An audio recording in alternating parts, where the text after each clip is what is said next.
Perek Cheskas Habatim Daf Nun Ches, sponsored the Refuah Shlema for Rina Bas Rochel. The Gemara discusses how Rabbana prevented people from contracting tumah. One who walks over a grave becomes contaminated. To prevent this, he marked the boundaries of crypts above ground.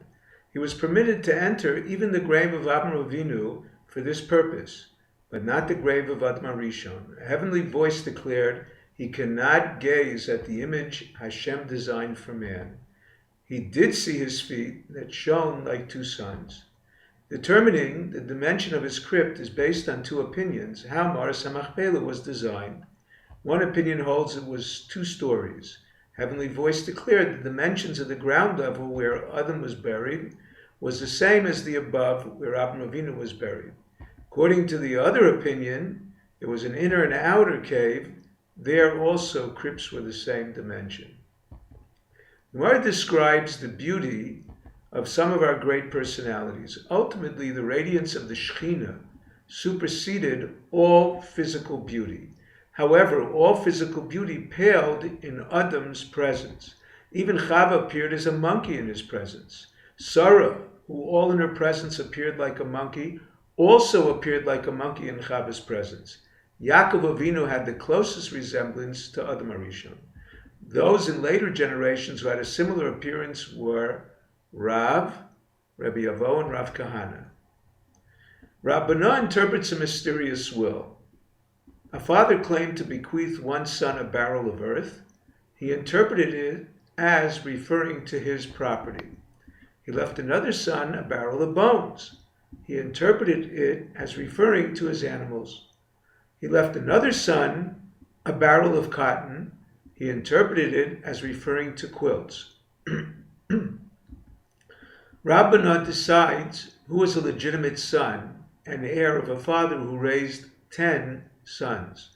The father on his deathbed bequeathed his inheritance to one of the 10 sons. Rabbana instructed them to bang on the father's grave until he arises to reveal his true heir. The Gemara in Kiddushin states, Mamzerim are brazen. One son, however, would not disrespect his father by banging on his grave. Rabbana assumed it was him the father favored. The other 9 informed the authorities that Rabbana awarded the inheritance without any proof. They arrested him. His wife devised a strategy to free him.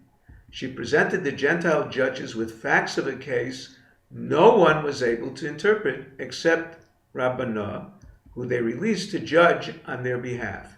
He recommended they inscribe on the doors of the court, any judge convicted of financial irregularities is not fit to be a judge. He may be inclined to accept bribes. The Gemara mentions 2 other inscriptions. Number 1, the cause of illness is excess blood. The cure for illness is wine. In a place without wine, medicines are required to cure diseases. Number 2, the measure of a revius can either be referred to as anpak, anbag, or antal. Now we move on to a new Mishnah. The Mishnah continues the discussion of the previous Mishnah, usages establishing or not establishing a chazaka. The Mishnah distinguishes between a rain spout and a gutter. A gutter is a permanent fixture. No protest for 3 years indicates the roof owner paid for rights to hang his gutter over his neighbor's courtyard. The rain spout is at the end of a gutter. Through it, the rainwater flows to the ground. It is not a permanent fixture. It can be attached to either side of the gutter. The owner of the courtyard may tolerate its presence for many years on one side without protesting. Therefore, a rain spout draining into one side of a courtyard for 3 years does not establish a chazaka.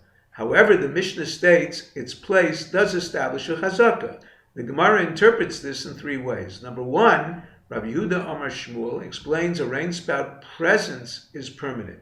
If the courtyard owner did not protest for 3 years, he can decide only from which side it drains. Rabbi Chanina explains a rain spout size cannot establish a chazaka. The courtyard owner can demand it shortened, but the side from which it drains cannot be changed after 3 years. Number 3, Rabbi Yirmiyah bar Abba explains a rain spout does not establish a chazaka to his neighbor's property. He may build on it, but its place establishes a chazaka. The courtyard owner cannot build to a height to force the rain spout's removal. If you're enjoying Daf 5, please click on the link below, subscribe, and become a sponsor. Thank you.